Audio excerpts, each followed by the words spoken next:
देवादिदेव प्रथम तीर्थंकर श्री आदिनाथ भगवान की जय। वर्तमान शासन नायक श्री महावीर भगवान के अहिंसा परमो धर्म की जय। षोडश कारण महापर्व की जय। दश लक्षण पर्युषण पर्व की जय। उत्तम ब्रह्मचर्य धर्म की। आचार्य गुरुवर श्री विद्यासागर जी महाराज की। आचार्य श्री मंदिर सागर जी महाराज की। आचार्य सागर जी महाराज की। सदगुरु बंधु, आज बहुत ही महान दिन, आज पर्युषण पर्व का अंतिम दिन है और उत्तम ब्रह्मचर्य का दिन है। ब्रह्मचर्य एक बहुत अच्छा श्रेष्ठ शब्द है। ब्रह्म का अर्थ आत्मा होता है, ब्रह्म का अर्थ आत्मा होता है और आत्मा में चर्या करना ब्रह्मचर्य है। जो मुनिराज केवल ज्ञान प्राप्ति के लिए, मोक्ष प्राप्ति के लिए अपना ध्यान लगाते हैं और वे जब अपनी आत्म ब्रह्म में लीन हो जाते हैं, उसमें चर्या करते हैं, उस तल्लीन अवस्था का नाम ही ब्रह्मणि आत्मनि चरती थी ब्रह्मचर्या।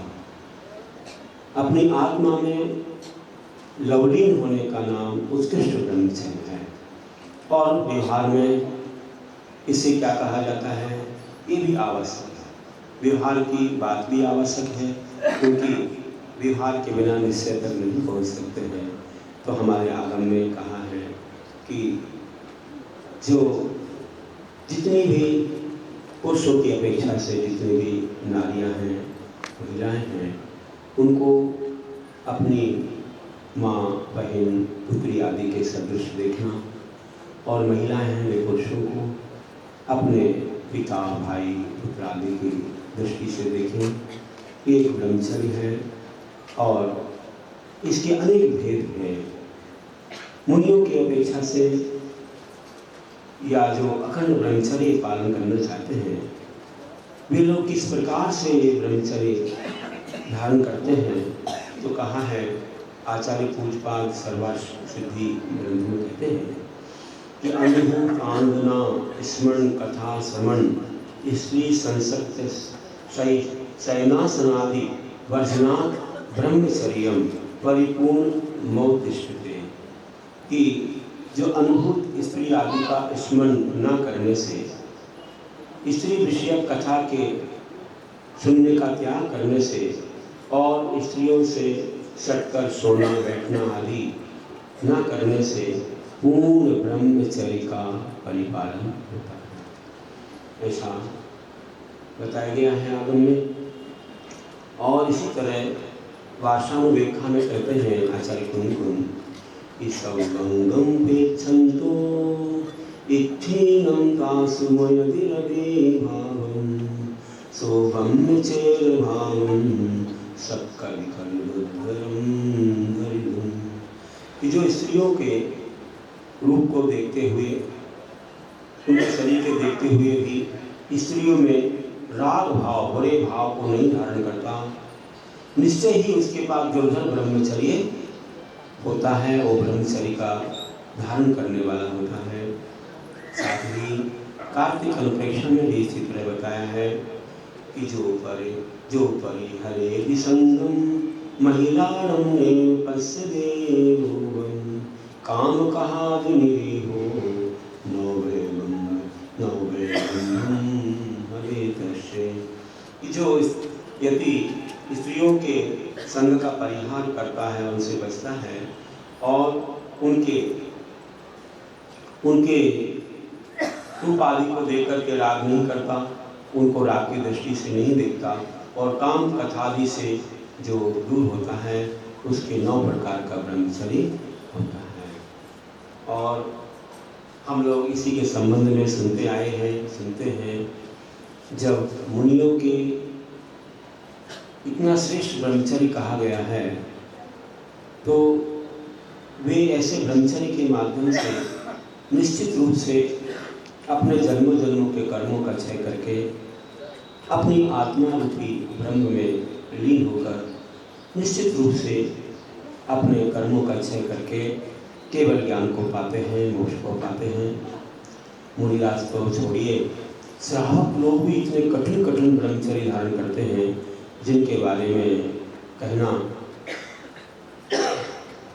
बहुत हमारे लिए आश्चर्यजनक सा लगता है कि देखो, एक श्रेष्ठी इतना श्रेष्ठ ब्रह्मचर्य धारण करते थे कि जब वे अष्टमी चतुर्दशी उपवास करके जंगल में विराजमान होते, जंगल में ही ध्यान करते, और उनका तन तो इतना रूपवान था, कामदेव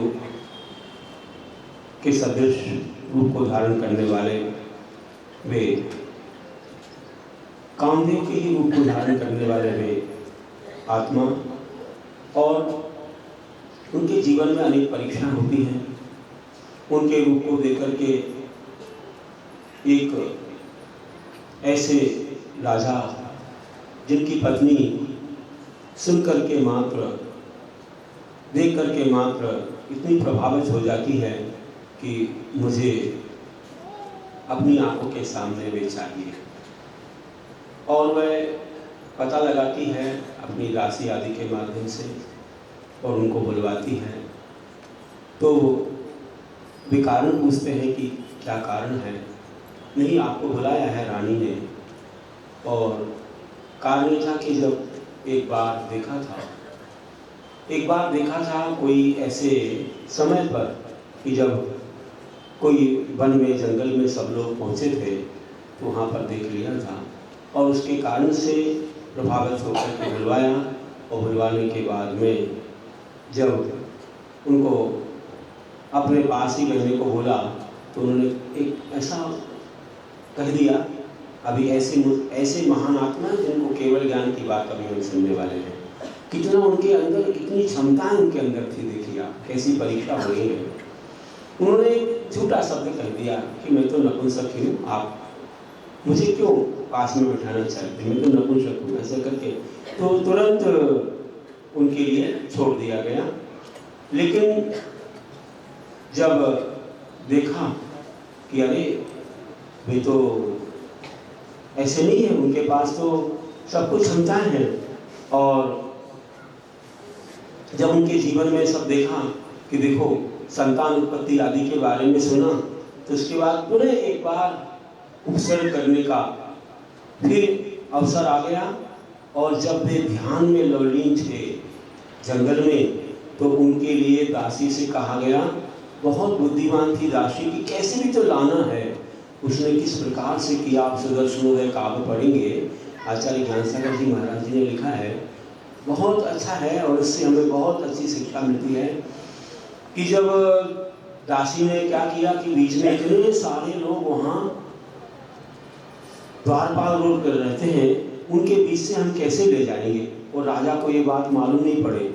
तो क्या किया उसने कि उन श्रेष्ठी के जितने बीच बीच में बैठते थे द्वारपाल, उतने रूप बनवाए, वो भी ऐसे मिट्टी जैसे रूप बनवाए, और एक एक को जब वो लाती है तो रोकते हैं, तो वो थोड़ा सा उनसे विवाद करती है कि देखो ये किसकी आज्ञा है तो हमें नहीं मालूम है, ये राजाज्ञा है इसलिए हम लेके आए हैं, और उसको नीचे पटक देती है। तो उनको विश्वास होता है कि ये तो कोई स्टैच्यू है, बिल्कुल वैसा ही रूप बनाया था जैसा उनका था। एक एक दरवाजों पर ऐसे हुआ, रोका गया, और एक एक बार वो लाई और वहाँ पर पटकती चली गई। तो ये विश्वास हो गया कि ये तो कोई स्टैच्यू कुछ ऐसी लेके आती है बनावटी। और जब वास्तविक रूप लेके गई तो किसी ने रोका नहीं, क्योंकि सब जान गए कि ये तो कुछ ऐसे ही लेके जाती है, लोगों को विश्वास यही रहा। और जब वहाँ लेके पहुँच गई और पहुँचकर रानी के पास, रानी के कक्ष में उनको विराजमान किया, वे तो ध्यान नहीं रहे, क्योंकि वे ध्यान में लीन थे जंगल में, और ध्यान नहीं रहे, बिल्कुल ऐसे ध्यान करते थे, मुनि बनने की साधना करते थे, निर्वस्त्र होकर के ध्यान करते थे। और उनको वहाँ बैठा दिया, और रानी ने बहुत उपसर्ग किया, उसका चारित्र अच्छा नहीं था, बहुत उपसर्ग किया, लेकिन उसका कुछ भी परिणाम नहीं हुआ। लकड़ी के समान अपने शरीर को बना लिया, इतने तीव्र, इतने महान विशुद्धि को धारण करने वाले, और उन्होंने वास्तव में अपने आप को, अपनी इंद्रियों को जीत लिया। रानी परास्त हुई और जब उसे कुछ भी करना नहीं हुआ तो उसने तुरंत अपने मायाचार से, अपने नाखूनों से शरीर को चिन्हित कर लिया और जोर जोर से आवाज़ करके कि मुझे ये परेशान करने आए हैं, क्योंकि देख लिया आगे डिगने वाले नहीं हैं, तो फिर ऐसा कर दिया मायाचार से। राजा आए, सब आए, सैनिक आए, पकड़ लिया और पकड़ करके राजा ने दंड दिया, इसको सूली पर चढ़ा। सूली पर जब चढ़ाया उन सेठ जी को, सूली पर चढ़ाते वक्त क्या हुआ, जो सूली पर चढ़ाया त्यों ही देवताओं के आसन कंपायमान हो गए। इतने महान शील के धारी थे, देवताओं के आसन कंपायमान हुए और वे आए, और आने के बाद सूली का सिंहासन बना दिया, ऐसे ऊपर बिठा लिया ऊपर, और जय जयकार की और प्रातिहार जैसे कर दिए। इतना आनंद हुआ, सब जगह लोगों में जय जयकार हो गई, शील धर्म की, जैन धर्म की, बहुत महान अतिशय हुआ। और उसको देख करके राजा नतमस्तक हुआ और चरणों में गिरा, मैंने बहुत बड़ा अपराध किया, क्षमा मांगी। और उस समय रानी को निर्लज्ज होना, रानी को सबके सामने लज्जित होना पड़ा और बहुत शर्मिंदा हुई, और उसका अपराध था बहुत बड़ा, सारा रहस्य खुला और रानी को कारागृह हुआ। अब विचार करिए, ऐसे महान श्रेष्ठी थे शेर सुदर्शन। आप लोग पढ़ते हो ना उनकी कथा, लेकिन सुना नहीं हो, आपने नाम तो बहुत सुना है, कई चीज़ों पढ़ते हो, लेकिन तुम्हारे लिए ये अभी मालूम नहीं था कि कितना रहस्य है इसमें, तो कभी कभी बताना आवश्यक भी है। तो ऐसा महान उत्सर्ग उन्होंने सहा था, और सूली पर क्यों चढ़ाया गया था, कोई दूसरा अपराध नहीं, केवल रानी के मायाचार से ही राजा के अंदर भाव आया कि सूली पर चढ़ाओ। वे तो निरपराधी थे, और सूली का सिंहासन क्यों हुआ, ऐसी महान भावना से हुआ, धन्य हो ऐसे। और देखो, आपको और बात बताऊं, इतनी कथा नहीं है, कथा और भी है कि उनको वैराग हो गया ऐसी घटना को देख करके, और वे मुनि दीक्षा ले लेते हैं। जब मुनि बन के जंगल में तपस्या करते हैं, तब एक बार और उनकी परीक्षा हुई कि उनके ऐसे सुंदर रूप को देख करके, ऐसे कामदेव के रूप को देख करके सबसे सुंदर होते हुए तीर्थंकर के समान जैसे, और देख करके एक बार एक नगर नारी जिसको वेश्या बोला जाता है, उसके मन में आया कि कैसे तो भी हमारे ग्रह में आ जाए। कैसे आएंगे, ऐसे नहीं आएंगे, चलो इनके लिए हम कोई उपक्रम करते हैं। जैसे लोग पड़गाने खड़े होते हैं, ऐसे ही वह नगर नारी किसी के साथ अकेले में तो जाएंगे नहीं, किसी को साथ ले लिया और उनको पड़गा लिया कि ऐसे आ जाएंगे मेरे घर में, और उनको पड़गान कर लिया और अपने घर में ले गई। और ले जाने के बाद क्या हुआ, उसने दरवाजा बंद कर दिया। खूब उपसर्ग करना चाहा, लेकिन वे ऐसे लकड़ी के समान अब उस ग्रस्त अवस्था में इतने वो विजय प्राप्त कर चुके थे, और ऐसा शरीर बना लिया और ऐसे अपने ध्यान में लीन हो गए, ऐसे लीन हो गए कि उस घर में उपसर्ग होते होते होते उसी घर में उन्हें केवल ज्ञान हो गया। तो केवल ज्ञान होती देवों के आसन कंपायमान हुए और सब उपसर्ग दूर हुआ, उनकी गंधकुटी की रचना हो गई। छोटा समोसन सजा दिया बाहर, देख लो आप, सारे लोग आए वहां पर, ऋषि मुनि सब आए, उनको नमन किया, देवताओं ने उनकी वाणी सुनी। क्या हुआ वहां, कितना अतिशय हो गया, कहाँ हुआ अतिशय। ऐसा एक ही उदाहरण है कि नगर नारी के घर में केवल ज्ञान हो गया। कितना महान उदाहरण है, ऐसे उदाहरण सुनने को नहीं मिलेंगे। ये सुदर्शन काव्य है और कई पुराणों में वर्णन है। हमारे गुरुनाम गुरु आचार्य ज्ञान सागर जी महाराज ने ये बहुत अच्छा काव्य लिखा है, कभी मिल जाए तो इसको पढ़ो, बहुत आनंद आएगा। कैसे महान शील के धारक थे, देखो कैसे केवल ज्ञान हो गया, गंधकुटी की रचना हुई और सबको उपदेश दिया उन्होंने, ऐसे केवली बन गए और बाद में तो मोक्ष हुआ ही है। ऐसे महान आत्मा सुदर्शन सेठ थे। ऐसे कई उदाहरण हम लोग सुनते हैं ब्रह्मचर्य के बारे में, तो कितना धैर्य आता है अपने लिए। महिलाओं के उदाहरण भी कितने सुनते हो आप लोग, बहुत सुनते हो कि देखो जंगल में भी जाकर के अनंग सारा ने कैसे अपने शील को सुरक्षित रखा, कैसे अनंतमती ने सुरक्षित रखा। बाद में आई का दीक्षा उसको मिली। जंगल में जाकर के कितने लोगों ने परेशान किया, लेकिन नमोकार की महिमा से, उसकी सील की महिमा से उसकी रक्षा हुई। ऐसे बहुत सारे उदाहरण हैं। चंदनवाला का भी उदाहरण है कि कैसे सेठ ने उसको ये सब किया, फिर भी सेठानी ने वेशवश उसके बाल कटवा दिए और उसको कारागार में डाल दिया, जबकि उसका सील था। सील ना होता तो ऐसा किस्सा होता क्या। और पौधों के दाने दे दिए खाने के लिए। लेकिन जब भगवान महावीर चर्या को आए और आने के बाद देखिए उनकी विधि ऐसी जगह मिल गई कि जिस ग्रह में एक कोई बंधन में है और वह परमेश्वर जी के दर्शन को तरस रहा है, ऐसा देखती उनकी विधि मिल गई। और वो सारे के सारे ताले टूट गए और केस आ गए, वस्त्र आ गए, सारा तन सुंदर हो जो था वैसा जैसे योग होना चाहिए, वेशभूषा। और वेशभूषा ही नहीं, सब कुछ हो गया। उसके साथ जो कोदों के दाने थे वे साली धान के, क्या साली धान के चावल बन गए और खीर बन गई। इतनी सुंदर खीर, और उस खीर का आहार भगवान महावीर को दिया। वहीं पर प्रदान हुआ। पहले प्रदान किया और प्रदान के बाद उनको फिर उच्चासन, पाद प्रक्षालन, पूजन सब करने के बाद उनका आहार वहाँ पर हुआ और साली धान की खीर का आहार उनके घर हुआ। देखो सब आश्चर्यचकित हो गए, सेठ और सेठानी। हम क्या सोच रहे थे इस नारी के बारे में, कौन है ये? तो बाद में मालूम पड़ा कि तो भगवान महावीर की ही पूर्वावस्था की मौसी है। देखिए अपनी कहानी कृष्णा की ही बहन है। धन्य हो, इतना बड़ा अतिशय हुआ। ये सब सील की महिमा थी। हम सुनते आए हैं ऐसे सील की महिमा। सीता का जीवन भी कितना पवित्र था कि देखो रावण के उस राज्य में जाकर के भी इतने लोग प्रलोभन सब दिए, पटनानी बनाने का लोभ दिया, सब कुछ दिया, लेकिन प्रभावित नहीं हुई, नजर उठा के भी नहीं देखा, लीन रही अपने ध्यान में, जाप में। 10 दिन का उपवास किया। बाद में हनुमान पहुंचे, समाचार लेकर के, कथा बड़ी है, बाद में कभी सुनाएंगे।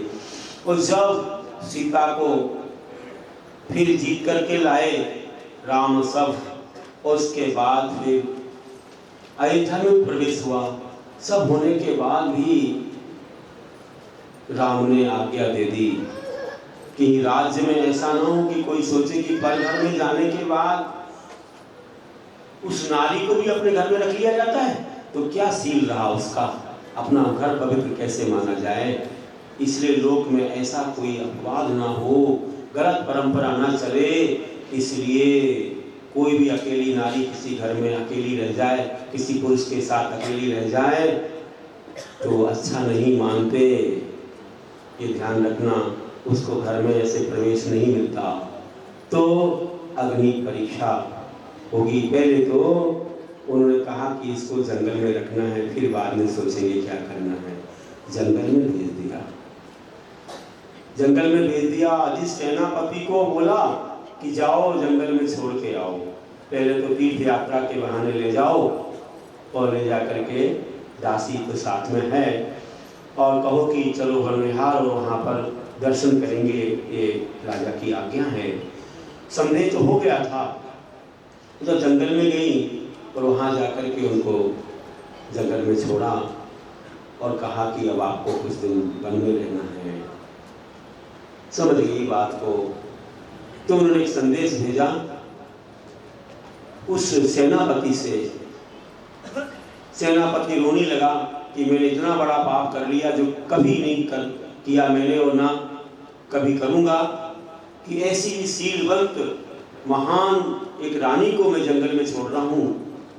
इससे बड़ा अपराध और कौन सा होगा। इस पाप को मैं कैसे धोऊंगा। धिक्कार है संसार की व्यक्ति किसी के दुख को भी नहीं देखता और ऐसे ऐसे दुख भी सहना पड़ते हैं इसलिए उसे वैराग हो गया। और अंत में कहा सीता ने कि जाओ हमारा एक संदेशा भेज देना राम के पास। हाँ बताइए, कह देना कि जैसे आपने मुझे जंगल में छोड़ा है ऐसे अपने धर्म को मत छोड़ देना, यही मेरा संदेश है। कितना शब्दों में कितना महत्व था, कितना विश्वास था कि देखो कैसी महान है। और संदेश तो आके दिया कि मैंने छोड़ दिया और आपको एक संदेश दिया है। और तुरंत क्षमा मांग के कि मैं आज से मात्र राज्य नहीं, घर नहीं, परिवार नहीं, सब कुछ वैभव का त्याग करता हूँ और जिन दीक्षा को धारण कर रहा हूँ, मैंने जो आज अपराध किया उसका यही प्रायश्चित होगा। उस सेनापति ने दीक्षा धारण कर ली। आप पुराण पढ़िए, उस सेनापति का नाम था पितांतवक्र। पितांतवक्र सेनापति था जिसने सीता को जंगल में छोड़ने के इस पाप के प्रायश्चित के लिए उसने दीक्षा ली। धन्य ऐसे ऐसे महान आत्मा हुए। तो देखिए ऐसे शीलवंत नारी जंगल में रहती है और वहीं पर संतान भी उत्पन्न हुई। तो संतानें बड़ी हुई, बड़े होने के सब विद्याओं में पारंगत हुई। और आप तो रामायण सुन चुके हैं, मालूम है कैसे राम के घोड़े जो छोड़े गए थे, कौन पकड़ेगा इनको, और उन्हें पकड़ लिए। मना किया नहीं नहीं राजा के मत पकड़ो। तो क्या है राजा, कोई बात नहीं, मेरे पास शक्ति है, आए तो हम युद्ध कर लेंगे उनसे। और जब युद्ध हुआ सबको मालूम है कि हनुमान ने उन्हीं पुत्रों का साथ दिया तो राम को भी वैराग हुआ। अरे आज ये भी जिनके बारे में कभी नहीं सोच सकते थे, वो भी मेरे को धोखा देके चले गए, मेरे शत्रु के साथ लग गए। उन्हें नहीं मालूम था वे मेरे पुत्र हैं। और उनको जिताया, जिताते ही मिलन भी करा दिया, वो परिचय दे दिया ये कोई दूसरे नहीं आपके ही पुत्र हैं। अच्छा ऐसा है। और फिर उसके बाद मिलन हुआ तो पुत्रों को बहुत रोष था मन में कि ऐसे कैसे पिता हैं जिन्होंने मेरी माँ के लिए जंगल में छोड़ा है। नहीं, हम नहीं स्वीकार करेंगे। फिर कहा नहीं नहीं पुत्रों, हम उनको भी लेके आएंगे। फिर मन में आया कि अब लाएं तो सही, लेकिन एक परीक्षा करें, लोगों को विश्वास हो कि वह नारी पूर्ण शीलवंत है, इसके लिए क्या किया जाए। तो उन्होंने एक कुंड बनाया, एक ऐसा गड्ढा खोदा, अग्नि कुंड उसने बनाया और कहा कि मुझे विश्वास है कि तुम्हारा कुछ भी होने वाला नहीं है, लेकिन ये सब लोग जान सके कि शील की महिमा क्या होती है, इसलिए तुम इसमें प्रवेश कर सकती हो और तुम्हारा तन नहीं जलेगा बल्कि शील की महिमा से अतिशय होगा। पहले देवता तो वहीं रहते थे, यही जमीन पर आते थे देवता, बलभद्र नारायण की सेवा भी करते थे और सब ऐसे यहीं पर रहते थे। तो चौथा काल था, नियम से अतिशय हो जाएगा। और हुआ जो भी अग्नि कुंड में सारी जनता के सामने प्रवेश किया तो ही अग्नि कुंड का जल हो गया और ऐसा जल सब जगह फैल गया, उसमें कमल खिल गए और कमल के ऊपर सती सीता को देवों ने बिठा लिया और वहां पर आश्चर्य किया और सब अतिशय ऐसे प्रातिहार्य किए और लव कुश आकर के बाजी में बैठ गए। फिर उनसे निवेदन किया, सबको बहुत मंगलमय लगा, कितनी शीलवान नारी है, चलो अपन राज में प्रवेश कराएंगे महल में। वहीं उनको वैराग हो गया कि संसार असार है, अब किसके पास जाना है। जब इतनी शील में शक्ति है वो सबने जान लिया और मैंने इतनी बाधाएं सही, तो अब मैं वहां जाने वाली नहीं हूँ, अब मैं दीक्षा को धारण करूंगी। और उन्होंने अपने शास्त्रों लिखते पचरीमती की आलिका के पास दीक्षा धारण की, पचरीमती आलिका के पास दीक्षा धारण कर ली।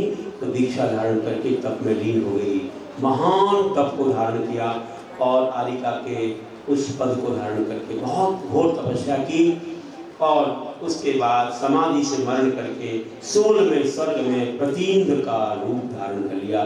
स्त्री पर्याय का छेद हो गया और एक भव अवतारी पद मिल गया। अब क्या होगा विचार करो। और जब एक बार राम को भी वैराग हो गया संसार की असारता देखते देखते, उनने जब दीक्षा धारण की वे तपस्या में लीन थे और बहुत वर्षों तपस्या करने के बाद एक बार ऐसा अवसर आया कि जंगल में लीन थे और उसी समय वहां पर अवधि ज्ञान से जब देखा कि राम भी दीक्षित होकर के तपस्या में लीन है। मेरी बहुत बड़ी परीक्षा की थी उन्होंने अग्निकुंड में मेरी परीक्षा के लिए प्रवेश करने को बोला था। आज मैं भी उनकी परीक्षा को, मुझे भी जाना है। वह प्रतिन्द्र यहाँ आकर के सीता का रूप धारण करके आया। वो तो पुरुष था, देव था, लेकिन परीक्षा के लिए सीता का रूप यहाँ आके धारण किया, बनावटी रूप। और अनेक प्रकार के ऐसे और भी रूप, देवांगनाओं के रूप लिए और उनके सामने बहुत हाव भाव के साथ तरह तरह के नृत्य, गीत और बहुत कि हम देखते हैं विचलित होते कि नहीं, ऐसे लीन से बितो आत्मा में कि उनको रंच मात्र भी कुछ असर नहीं हुआ। और ऐसे उत्सर्ग होते होते होते सीता के जीवन इतनी बड़ी परीक्षा की, जैसे राम ने परीक्षा की थी, बहुत बड़ी परीक्षा की, लेकिन थोड़ी भी विचलित नहीं हुए, इतने दृढ़ थे। और उसी उत्सर्ग के होते होते उन्हें केवल ज्ञान हो गया, अनंत बन गए। गंधकुटी की रचना हो गई, छोटा समुसरण, ऐसे 12 सभाएं होती हैं, गंधकुटी होती है, 3 कटनी और कमल, सब अष्टकातिहारे होते हैं, अष्टभूमियां नहीं होती है बहुत बड़ी। तो ऐसे वो भी एक समुसरण जैसा लगता है। उसकी उनकी वाणी खिलने लगी और सब लोगों को उन्होंने उपदेश दिया पूरे अपने इसमें आदिखंड में जाके, अनेकों का कल्याण हुआ। और बाद में उन्होंने एक मत से मांगी कुंगी से मोक्ष पाया। श्री राम ने हे भगवान बन करके ये उन्होंने घातिया कर्म, अघातिया कर्मों का विषय किया और मांगी कुंगी से मोक्ष पाया। दूसरे मत से संवेद शिखर जी से मोक्ष पाया। ऐसे 2 मत मिलते हैं। तो ऐसे महान थे वे राम। उनका भी सील देखो और सीता का सील देखो, सुदर्शन का सील देखो, संदलवाला का देखो, किन किन के सील के बारे में देखो। सील की महिमा होती है। आप सोमा का बोलते हो कि देखो सोमा के जीवन में भी कैसे हुआ। अब बात लगा दिया उसके सील पर, सास ने जबरदस्ती द्वेष ईर्षा बस अब बात लगा दिया। और साथ में कैसे तो ये मर जाए ऐसा करके उपक्रम किया। और एक घड़े में नाग रख करके उसको बोला कि तो निकाल, इसके अंदर हार है। हार कह के निकालने को बोला और उसने विश्वास करके हार डाल दिया और हार को निकाल लिया। हार ही निकला। अरे ये क्या हो गया, मेरे तो नाम रखा था और हार निकला। धन्य हो, धन्य हो। अब क्या धन्य हो, ऊपर से बोला धन्य हो, लेकिन देवों ने अतिशय किया, उस पर सील का अपवाद लगाया था। सारी जनता को ये मालूम पड़ा कि देखो देखो इसका क्या होता है। सब देख रहे थे कि इसका क्या होता है और सबको मालूम पड़ा कि कितना महान सील इसके पास है। और जय जयकार हुई ऐसे सील धर्म की। और जब उसके अंदर ही फिर रख दिया गया और सास को बोला गया कि तू अब निकाल, इसके लिए तुझे निकालना है। अब क्या मिलता है तुझे, कौन है निर्दोष। और जब सास ने हाथ डाला तो उसको डस लिया सांप ने, सांप ही आया। तो मालूम पड़ गया कि दोष किसका है, इसमें उस सती का दोष नहीं है, उस सास का दोष है। सोमा सती की जय जयकार हुई। कहने का इतना महान, इतने उदाहरण हमारे शास्त्रों में हैं। सुनाने जाएंगे तो शाम हो जाएगी, लेकिन हमें सामायिक भी करना। आज तुम लोगों ने बहुत समय लगा दिया, बड़ी भक्ति दिखाई। आज हमने कहा चलो भैया अंतिम दिन है, आज दिखा लो। अभी तो सोरस करना कभी, अभी 2 दिन और है सोरस करने के। और फिर समावाणी का भी बड़ा उत्सव यहाँ रखा गया है, विमानोत्सव भी है और सब कुछ क्षमावाणी का सब कार्यक्रम है। तो आज अच्छा हुआ, हमको भी समय था, आज उपवास थे हम लोगों के, तो तुम लोगों को भी समय देने के लिए हो गया। और ज़्यादा क्या कहें, आज हमने ऐसे उदाहरण सुने हैं।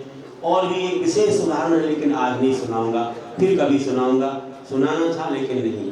बहुत अच्छा उदाहरण है शुक्ल पक्ष कृष्ण पक्ष का, अभी नहीं सुनाएंगे। आज हमने यही सुनाया आपके लिए। बहुत लोग अभी बोलने लगे हमारे से कि महाराज जी आपकी पीछी हमें कैसे मिलेगी, ऐसे बोलने लगे। हमें भी पीछी चाहिए, आपके संग में महाराज लोग हैं, हमें पीछी मिल जाए। हमने कहा देखो हमारे यहाँ इसकी कोई बोली नहीं होती है।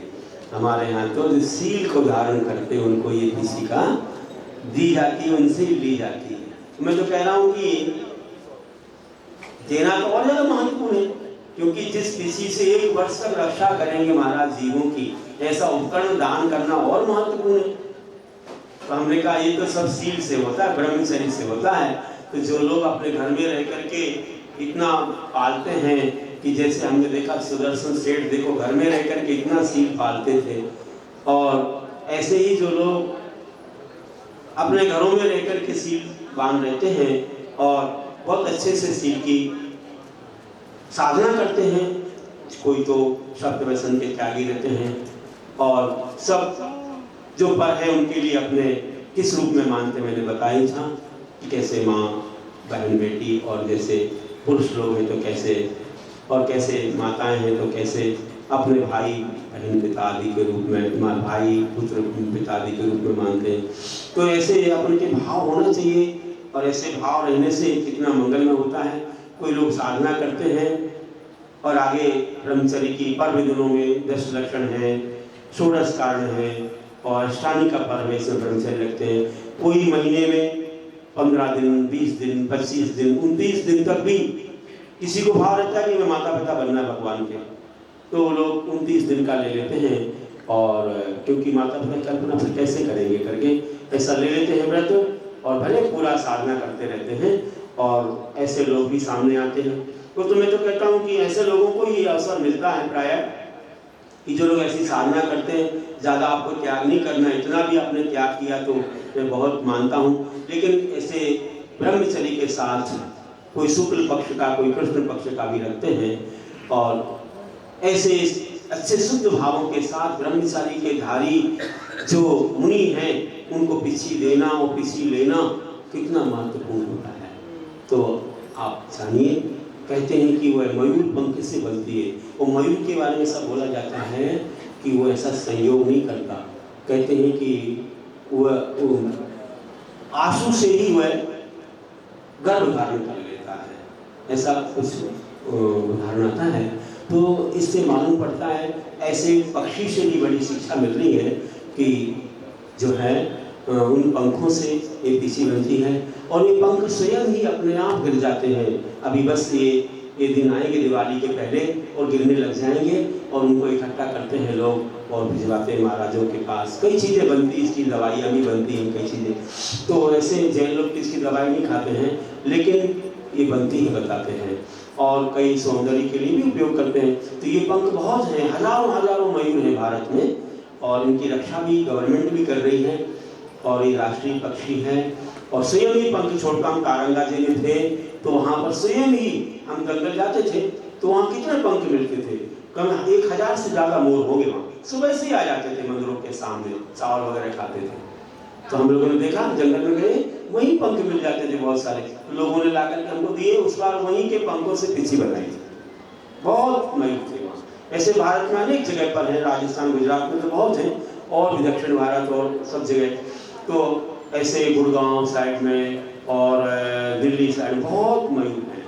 तो ऐसे इनसे ये जो इतने कोमल होते कि आंखों में पंख जाए तो आंसू ना आए, छोटे छोटे जीवों की रक्षा करने के लिए, ये पसीना रज आदि को ग्रहण नहीं करती है, तो ऐसी अच्छी है।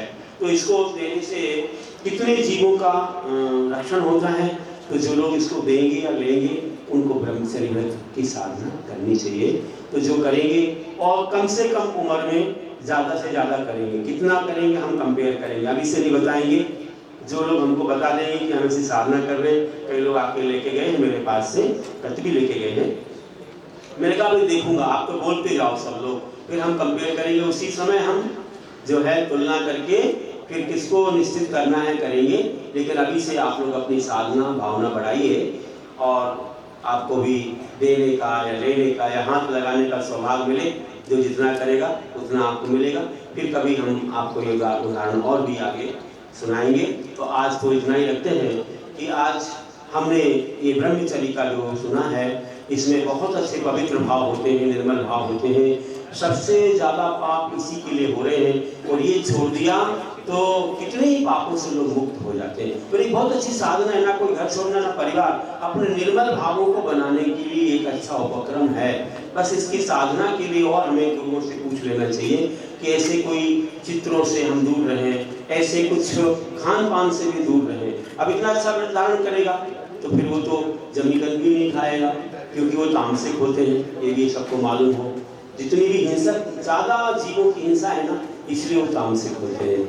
साथ में रात्रि भोजन तो पहले से छोड़ देते हैं लोग। ये रात्रि भोजन तो अपने जैन की त्याग के अपने जैन की पहचान है। और हमेशा ध्यान, आज ये व्यक्ति बोल रहे थे, मैं जब वहाँ से देवताल तरफ से आ रहा था तो बोले महाराज जी बता देना, लोग कई लोग ऐसी भी गलतियां करते हैं, कुछ लोगों को ऐसे दूसरे अन्य मतों को देख करके कुछ ऐसी हैबिट हो रही है, बोले रात के 12 बजे देखते रहते हैं, बोले रात के 12 बज गया चतुर्दशी को, बोले 12 बज गया तो बोले दिन निकल गया, अब 12 बजे के बाद खा लो।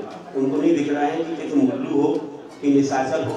रात में भोजन करना कितना बड़ा पाप, और चतुर्दशी को तुम भोजन करोगे, सारा तुम्हारा पुण्य जुड़ जाएगा और सब इतने पापों के बाकी चतुर्दशी को जो रात में खाता है वो नियम से नरक में जाता है, नियम से नरक में ही जाता है। ये ध्यान रखना, इतनी महान निकृष्ट भावना है।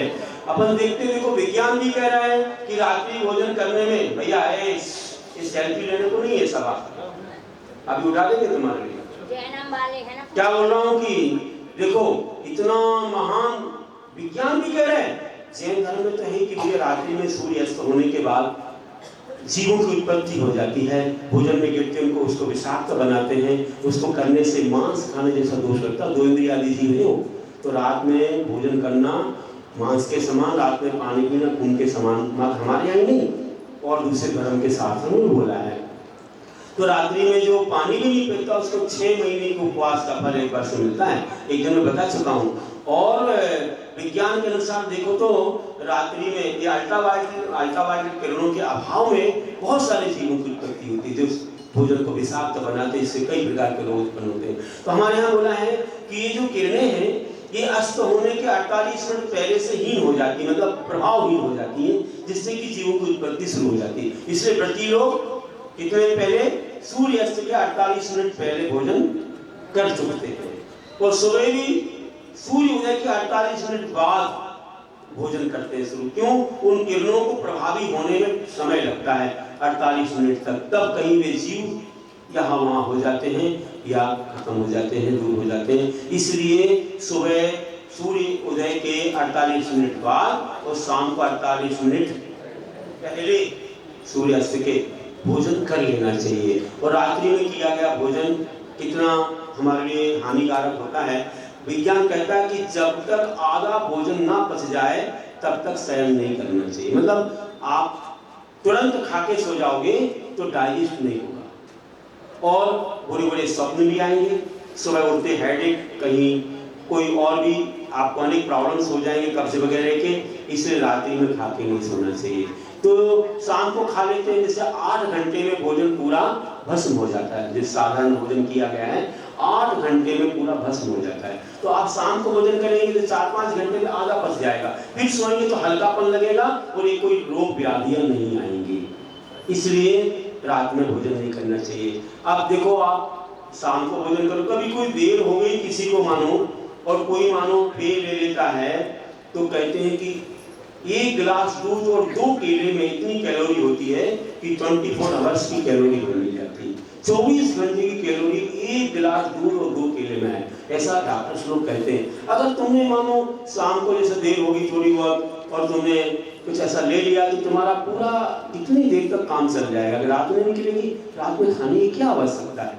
जब पानी भी लोग छोड़ देते हैं तो अपन तो थोड़ा बहुत नहीं छोड़ पाए, अगर अन्न की वस्तु या कोई ऐसी चीज, तो हमको हमेशा थोड़ा संयम धारण करना है। चिड़िया पक्षी देखो रात में खाते भी नहीं, बोलते भी नहीं, चल दिन भर बरसात में बाहर न निकले हो, उनके यहाँ क्या रखा रहता है, कोई कहाँ रहता है क्या? कुछ डब्बे में, कुछ डब्बी में, अरे कुछ नहीं, तुम्हारे यहाँ तो इतना रखा, दिन भर खाते हो खूब और इतना भी संयम पक्षियों के समान भी नहीं हम पाल पाते हैं। तो हमारा जीवन क्या होगा? फिर से जैन धर्म मिलेगा कि नहीं मिलेगा मालूम नहीं। लेकिन रात्रि में जो ऐसा चिंतन कर रहा है, और रात्रि में देखो पाचन के लिए जो गैस चाहिए हमारे लिए ऑक्सीजन, दिन में क्या होता है, ये जितने पेड़ पौधे हैं ये क्या करते हैं, कार्बन डाइऑक्साइड लेते हैं और ऑक्सीजन छोड़ते हैं। रात्रि में उल्टा हो जाता है, वे ऑक्सीजन लेते हैं, हमको ऑक्सीजन की मात्रा कम मिलती है, करके भोजन पाचन अच्छे से नहीं होता है। और सूर्य के उदय से हमारा पाचन तंत्र सक्रिय हो जाता है और लाल ग्रंथि भी सक्रिय हो जाती है, जिस वजह से पाचन में सहायक बनता है। और रात्रि में उल्टा हो जाता है, सूर्यास्त हुआ पाचन तंत्र मंद पड़ जाता है, लाल ग्रंथि भी मंद पड़ जाती। तो रात में किया गया भोजन अच्छे से पाचन नहीं होता वो गैस भी हमको पर्याप्त नहीं मिलती, जो प्राणवायु। इसलिए ध्यान रखना, रात में किया भोजन नियम से रोग का कारण बनता है। इसलिए हमको कभी रात्रि में भोजन नहीं करना, दिन में ही करना। और रात में 12 बजे जो कल्पना कर रहे हैं उसके बाद ये तो महानरक आयु के आश्रय का कारण है। कभी ऐसी परिभाषा मत बनाना, और जो ऐसे कहते हैं उनकी संगति भी मत करना। ये तो महामिथ्या दृष्टि लोग हैं, वो तो जैन का तो नाम ही नहीं उनके जीवन में, उनको धोखे से भी नहीं मिलेगा जैन धर्म अगले जीवन में। तो ध्यान रखना, जब महाभारत में कहा गया कि मध्यमासासनम रात्रिम भोजनम कंदभक्षणम ये कुर्वन्ति पिता तेषां तीर्थयात्रा जपस्तपा। जिस महाभारत में हमारे तीर्थंकरों को नमन किया है, मंगलाचरण में की, उन विश्व देव को नमस्कार हो जो नाभीराय मनुदेवी के पुत्र थे, जिनके ज्येष्ठ पुत्र भरत के नाम से इस देश का नाम भारत पड़ा। कितना महान माना जैन धर्म को। वहां कहा मध्यमासासनम रात्रिम भोजनम कंदभक्षणम, जो मध्य मास का भोजन करते हैं, रात्रि भोजन कंदमूल खाते हैं, उनकी ये कुर्वन्ति पिता तेषां तीर्थ यात्रा जपस्तपा। ये जो करते हैं कि तीर्थ यात्रा जब तक सब व्यर्थ है। बताइए, इतना हमने धर्म किया 10 दिनों तक और सब पानी फेर दिए, कोई मतलब नहीं रहा। ऐसा मत करना बंधुओं, इस प्रथा को मत चलाना। तो अंत में यही कह रहा हूँ कि कितने लोग यहाँ पर संयम धारण करके बैठे हैं, कई लोगों ने कई प्रकार के व्रत लिए हैं, और हम लोग इतना भी नहीं करें तो कैसे काम होगा। कोई व्यक्ति के कभी कोई स्वास्थ्य ठीक नहीं वो करता, अलग बात है। अभी भी हम एक बार परीक्षा करेंगे यहाँ पर आप लोगों को आज बताने के लिए कि कितने लोग यहाँ रात में पानी भी नहीं ले रहे हैं, कोई कुछ भी पे नहीं ले रहा, कोई लोग पे ले रहे हैं, पानी ले रहे, कोई दूध ले रहे, कोई दवाई। ऐसे कई लोग हैं यहाँ। जितने भी लोगों का कम से कम अन्न की वस्तु का त्याग हो, कम से कम जो है ना अन्न की वस्तु रात में नहीं खाएंगे, ऐसे कितने लोग यहाँ पर आज से क्या करें। थोड़ा हाथ उठाओ हाथ की कितने लोग रात्रि भोजन त्यागी हैं। उठाओ अच्छे से। जिसके लिए पुनः जैन धर्म पाना है वो कुछ ना कुछ वर्षों के लिए कुछ ना कुछ करेगा। शक्ति हाथ उठाओ, नहीं तो जैन धर्म नहीं मिलेगा, आशीर्वाद नहीं दूंगा। आखिरी दिन है, सब लोग हाथ उठा दो कि कौन कौन रात्रि भोजन त्याग करे। अच्छे से हाथ उठाओ। ये बैठे देखो चेयर पर, ये बैठे, उठाओ जल्दी उठाओ। आज कुछ नियम लो, जल्दी से लो कि हम एक नियम ले रहे इतने दिन के लिए, हाँ कुछ दिन के लिए। अच्छे से होगा, कोई बाकी नहीं रहना चाहिए। ये तो अभी दोनों हाथ से आशीर्वाद नहीं दिया मैंने, अगर उठाओगे तो मिलेगा। उठाया, चलो उठाया, चलो दिया। हमारी दुकान का माल। अंत में बोल रहा हूँ भाई, अंत में बोल रहा हूँ, बच्चे क्या करते, देखो सब आहार देते हैं, पाठशाला में आते हैं, हम कौन है। अंत में बोल रहा हूँ कि ना होता है स्वार्थ संतों में। हमें कुछ नहीं चाहिए तुमसे, इतना ही चाहिए कि घर से जैन बनो और आगे भी पाओ जैन धर्म। ना होता स्वार्थ संतों में। आहार भी सब दे रहे हैं, हम तो ज्यादा वहां पूछते नहीं भैया, हम तो मनशुद्धि वचन शुद्धि का है, शुद्धि हम विश्वास कर लेते। आज परीक्षा कर रहे तुम्हारी कि ना होता। कई महाराज जी ऐसे जो रात में पानी भी छुड़वाते, सूर्य जल का त्याग कराते। हाँ, बहुत नियम कठोर रहते हैं, हमने इतनी दया कर दी आप पर, लेकिन आज नहीं छोड़ेंगे, इतना समझा दिया सब कुछ, अब तो बताना चाहिए कि ना होता है स्वार्थ संतों में उन्हें परमार्थ प्यारा है। ना होता है स्वार्थ संतों में उन्हें परमार्थ प्यारा है। ना ब्रह्मचर्य में करें आलस, ना कर्तव्य में करें आलस, ना ब्रह्मचर्य में करें आलस। उन्हें पुरुषार्थ प्यारा है, उन्हें पुरुषार्थ प्यारा है। बिन ब्रह्मचर्य के जीवन में कोई सुख नहीं भव्यो। क्या कहते हैं ज्ञानी लोग कि बिना ब्रह्मचर्य के जीवन में कोई सुख नहीं भव्यो, और ब्रह्मचर्य और ना हो ब्रह्मचर्य की धारा, ना हो ब्रह्मचर्य की धारा तो होता व्यर्थ सारा है, तो होता व्यर्थ सारा है। बोलिए महावीर भगवान की जय।